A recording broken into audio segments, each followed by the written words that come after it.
Hey guys, and welcome back to today's video.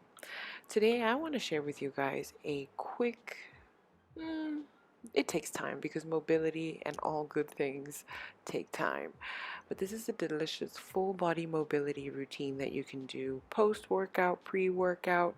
I encourage you guys to add mobility into your routines. Mobility is a great way to find out just what your body can do, how far can you push it. What is your range of motion? So I'm starting here with just my legs out as far apart as it feels comfortable. Then I twist around and I put the opposite hand close to that opposite foot with a nice twist in that upper torso. As you can see, I am exaggerating it. And I'm also shifting my weight from side to side as I do this movement.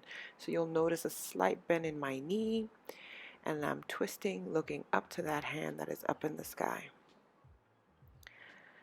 Right, then I'm just going to go ahead and rest on my right side here. This is another great side body stretch. It feels so good in the lower back. So take as much time as you need in each of the poses. Mobility is really about feeling your body, finding out what feels good, and then doing that and sticking to that or holding it there.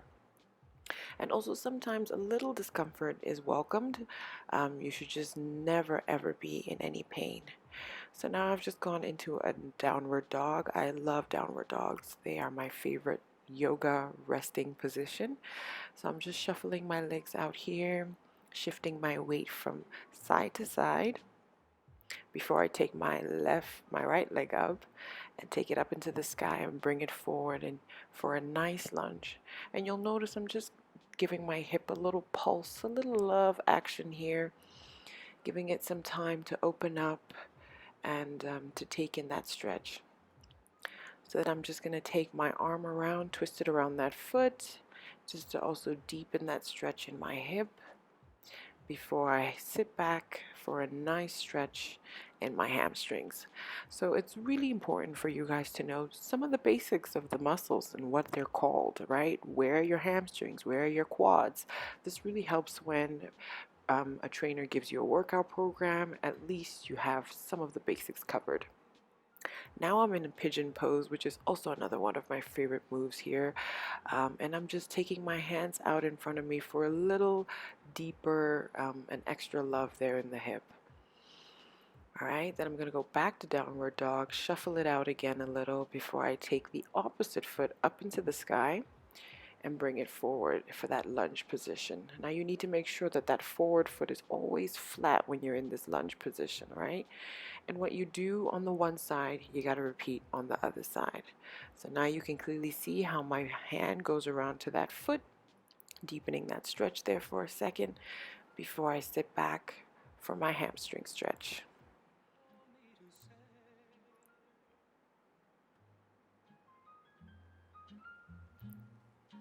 All right, from here, we're going to go into pigeon on the left hand side, on the left leg side, my bad. And then once again, just reaching out. So make sure, very, very important, that what you do on the one side, you do on the other, right? It's also a good way for you to see what side needs a bit more love, which side is a bit more flexible. So now I've just walked my hands, my feet to my hands, and I'm just going to hang out here in a forward fold, right, before I drop down into a yoga squat. This is such a good position. If you drop down into this position and you feel your hips are tight right away, it's a good indication that you need to give your hip flexors some love. And a shin box is a great way to do that. So now I'm just showing you the position to get into a shin box position, right? So I've just bent both of my legs and I'm just going to go round like so. So when you're doing shin boxes, you want to make sure that your heels stay on the ground. That will also depend on your mobility, your range of motion, but that's just a tip that I'm giving you. Right, so I do a few of these. They feel so good in my hips. They feel so good in my side body, especially when you take that elbow to the ground. All right, and then this is a similar move to the shin box. It's just slower, right? You can do that as an alternative if the Shin Box is too much for you. Then I'm just going to go into a nice forward fold, and I can finally go to the point where I'm touching the soles of my shoes, and I get such a nice stretch in my shoulders when I do this. So I absolutely love holding it there, but you must do what is available to you.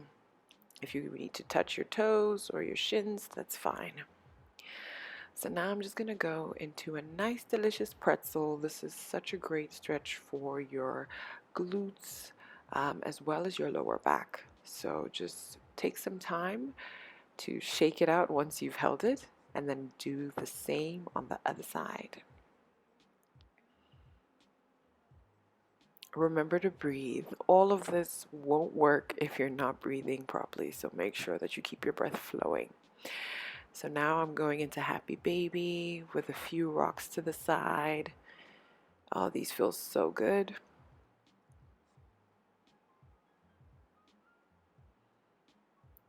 Remember, do what feels good to you, and move with what's available to you in that day. So that is the end of this video today, guys. Thank you so much for joining me, and I will catch you guys in the next one.